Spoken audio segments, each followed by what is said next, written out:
Some stories start with a huge bang, but others start quietly, in a place you'd never, ever expect.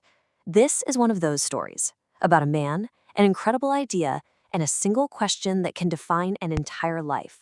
What is your price? And it all really came to a head with one phone call.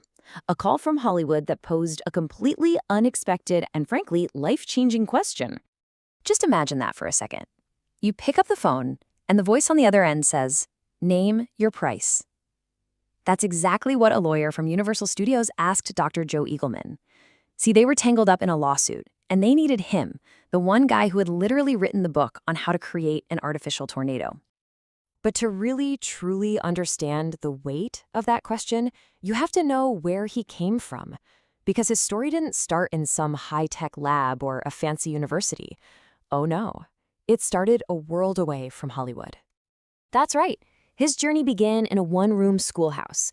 Joe Eagleman was the 11th of 12 kids, growing up on a farm in rural Missouri.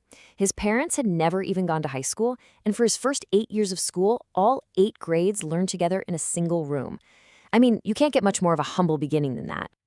And to make that climb just a little bit steeper, he had this ringing in his ears, a dismissal from his own brother, who told him he would never amount to anything.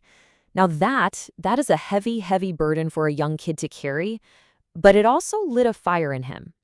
And that fire, that drive, it fueled this incredible curiosity. It led him to take on one of nature's most powerful and terrifying forces, not just to study it from afar, but to actually create it. So in his university lab, he came up with this brilliantly simple system.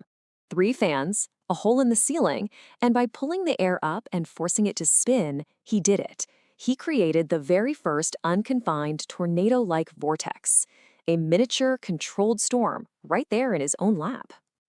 And this is where the power of that idea just explodes. From that simple setup in a lab in Kansas, it became a massive 50-foot-high spectacle in Orlando, Florida. His invention was the heart of the Twister movie attraction, and millions of people saw it between 1998 and 2015. But here's the thing. Taming the tornado? That was just one chapter of his story. His curiosity was just too big to be contained in one field. Just look at this timeline. It shows you the sheer scope of his impact. Back in 1966, his research completely flipped decades of bad advice on its head. He proved the southwest corner of a house was actually the most dangerous place to be in a tornado, a discovery that absolutely saved lives. Then, in 1973, NASA picked him to direct a soil moisture experiment on the Skylab mission. His research went from the plains of Kansas all the way to outer space. This wasn't just a career. It was a lifetime of making a monumental difference. And beyond all the science, he was also an artist, a craftsman, a teacher. This painting you see here? He did that. It shows a man who saw the world through so many different lenses, both scientific and artistic, and he found beauty and wonder in all of it. Which brings us right back to where we started, back to that phone call and that life-defining question from the lawyer in Hollywood. Seriously, what is the price of an idea that can rewrite safety standards, help power a NASA experiment, and just fill millions of people with awe? How could you ever put a number on a lifetime of that kind of curiosity? Well, here's the thing. Years before Hollywood ever called, he had already made his choice. He knew his artificial tornado could be patented, that he could make a lot of money from it. But instead, he published all of his findings in articles and books. He made the knowledge available to everyone. He chose to share his idea with the world. So in the end, his story isn't just about tornadoes or Hollywood deals.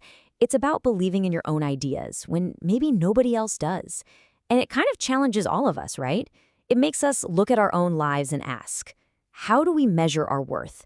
Is it about what we own, or is it about what we give? Name Your Price is more than just the story of a scientist. It's the story of believing in yourself. If you've been inspired by this glimpse into his incredible life, well, tap like and follow to hear more. Thanks for listening.